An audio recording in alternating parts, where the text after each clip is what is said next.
Hello everyone, welcome back to my channel Kanti talks. ఎవరైతే first time నా channel చూస్తున్నారో please to subscribe.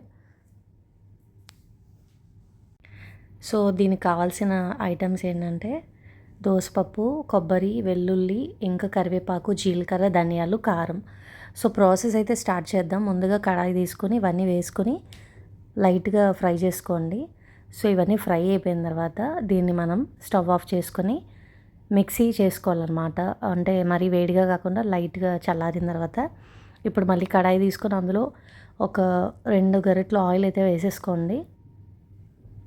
అందులో పోపు దినుసులు వేసుకోండి. శనగపప్పు, మినపప్పు, ఇంకా ఆవాలు, కొంచెం జీలకర్ర వేసుకోండి.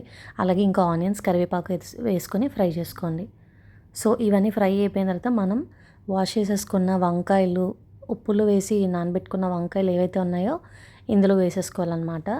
సో ఇప్పుడు చూసారు కదా, ఇవి కొంచెం మగ్గాలన్నమాట. అందుకోసం నేను పసుపు ఇంకా అలాగే కారం వేసుకున్నాను. మీకు కావాలంటే పసుపు కూడా యాడ్ చేసుకోండి.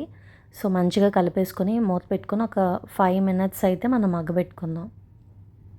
సో 5 మినిట్స్ మగ్గిపోయిన తర్వాత ఆల్మోస్ట్ 50% ఉడికిపోయిన తర్వాత ఇప్పుడు మనం ఏదైతే పౌడర్ చేసి పెట్టుకున్నామో ఆ పౌడర్ని ఇందులో వేసుకోవాలన్నమాట.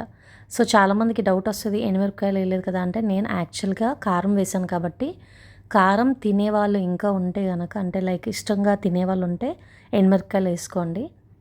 సో చింతపండు అయితే మేము వేయట్లేదండి. సో చింతపండు కావాలన్నా కూడా మీరు యాడ్ చేసుకోవచ్చు.